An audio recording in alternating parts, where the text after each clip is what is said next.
La Bible en un an. Lecture du 29 juillet. Romains, chapitre 12.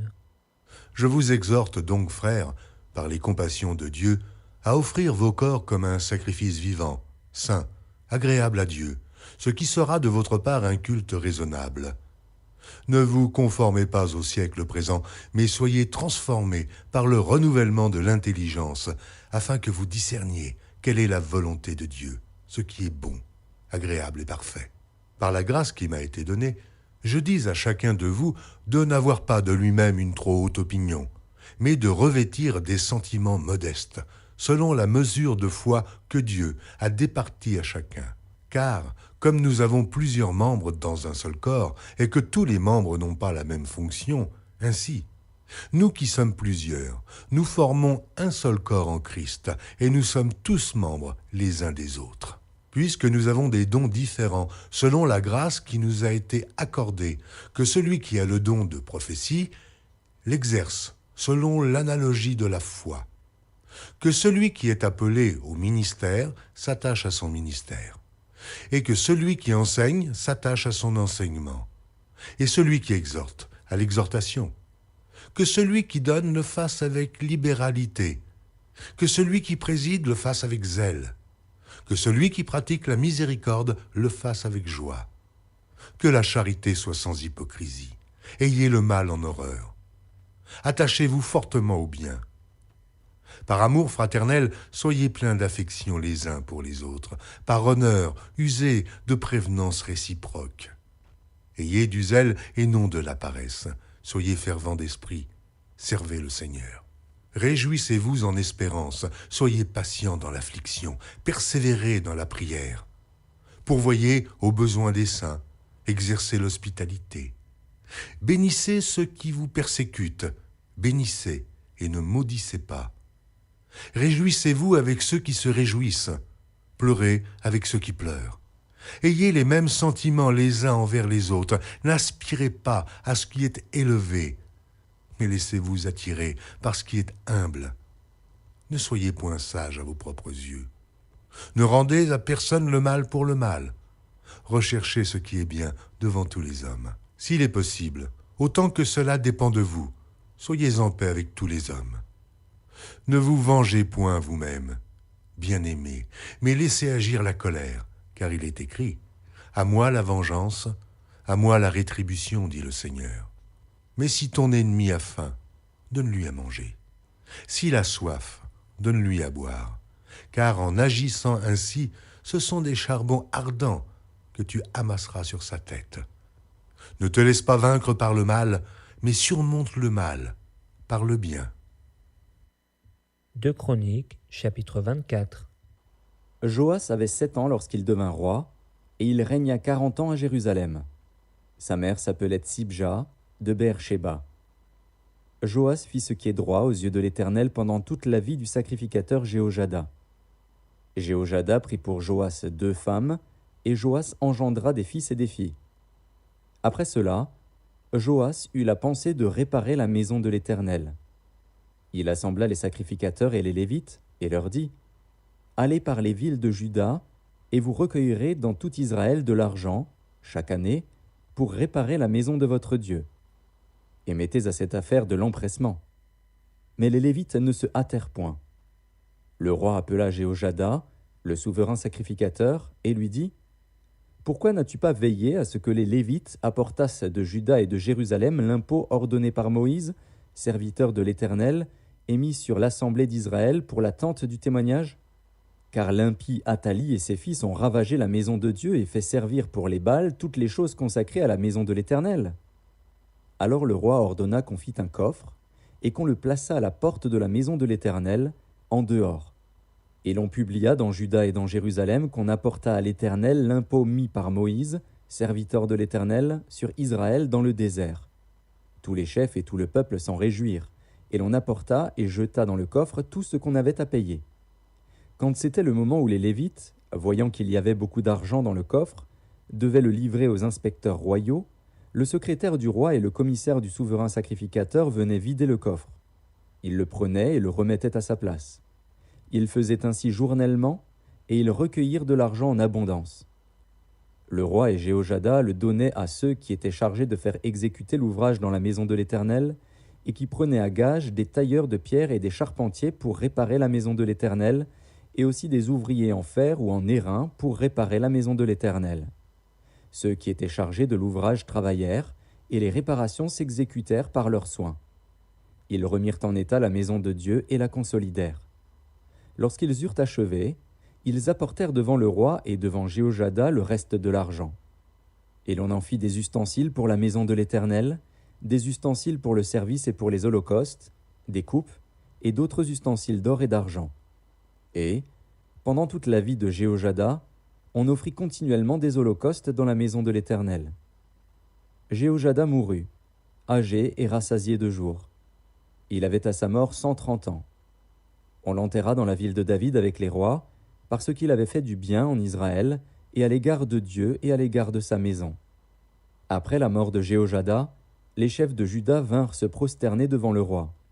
Alors le roi les écouta, et ils abandonnèrent la maison de l'Éternel, le Dieu de leur père, et ils servirent les Astartés et les idoles. La colère de l'Éternel fut sur Juda et sur Jérusalem, parce qu'ils s'étaient ainsi rendus coupables. L'Éternel envoya parmi eux des prophètes pour les ramener à lui, mais ils n'écoutèrent point les avertissements qu'ils en reçurent. Zacharie, fils du sacrificateur Jéhojada, fut revêtu de l'Esprit de Dieu. Il se présenta devant le peuple et lui dit : « Ainsi parle Dieu. Pourquoi transgressez-vous les commandements de l'Éternel ? Vous ne prospérerez point, car vous avez abandonné l'Éternel, et il vous abandonnera. » Et ils conspirèrent contre lui et le lapidèrent par ordre du roi, dans le parvis de la maison de l'Éternel. Le roi Joas ne se souvint pas de la bienveillance qu'avait eue pour lui Jéhojada, père de Zacharie, et il fit périr son fils. Zacharie dit en mourant : « Que l'Éternel voie, et qu'il fasse justice. » Quand l'année fut révolue, l'armée des Syriens monta contre Joas et vint en Juda et à Jérusalem. Ils tuèrent parmi le peuple tous les chefs du peuple, et ils envoyèrent au roi de Damas tout leur butin. L'armée des Syriens arriva avec un petit nombre d'hommes. Et cependant l'Éternel livra entre leurs mains une armée très considérable, parce qu'ils avaient abandonné l'Éternel, le Dieu de leur père. Et les Syriens firent justice de Joas. Lorsqu'ils se furent éloignés de lui, après l'avoir laissé dans de grandes souffrances, ses serviteurs conspirèrent contre lui à cause du sang des fils du sacrificateur Jéhojada. Ils le tuèrent sur son lit, et il mourut. On l'enterra dans la ville de David, mais on ne l'enterra pas dans les sépulcres des rois. Voici ceux qui conspirèrent contre lui: Zabad, fils de Shiméat, femme ammonite, et Josabad, fils de Shimrith, femme moabite. Pour ce qui concerne ses fils, le grand nombre de prophéties dont il fut l'objet, et les réparations faites à la maison de Dieu, cela est écrit dans les mémoires sur le livre des rois. Amatsia, son fils, régna à sa place. 2 Chroniques, chapitre 25. Amatsia devint roi à l'âge de 25 ans, et il régna 29 ans à Jérusalem. Sa mère s'appelait Johadan, de Jérusalem. Il fit ce qui est droit aux yeux de l'Éternel, mais avec un cœur qui n'était pas entièrement dévoué. Lorsque la royauté fut affermie entre ses mains, il fit périr ses serviteurs qui avaient tué le roi son père. Mais il ne fit pas mourir leur fils, car il agit selon ce qui est écrit dans la loi, dans le livre de Moïse, où l'Éternel donne ce commandement: On ne fera point mourir les pères pour les enfants, et l'on ne fera point mourir les enfants pour les pères, mais on fera mourir chacun pour son péché. Amatsia rassembla les hommes de Juda et les plaça d'après les maisons paternelles, les chefs de milliers et les chefs de centaines, pour tout Juda et Benjamin. Il en fit le dénombrement depuis l'âge de 20 ans et au-dessus, et il trouva 300 000 hommes d'élite, en état de porter les armes, maniant la lance et le bouclier. Il prit encore à sa solde dans Israël 100 000 vaillants hommes pour 100 talents d'argent. Un homme de Dieu vint auprès de lui et dit : Ô roi, qu'une armée d'Israël ne marche point avec toi, car l'Éternel n'est pas avec Israël, avec tous ses fils d'Éphraïm.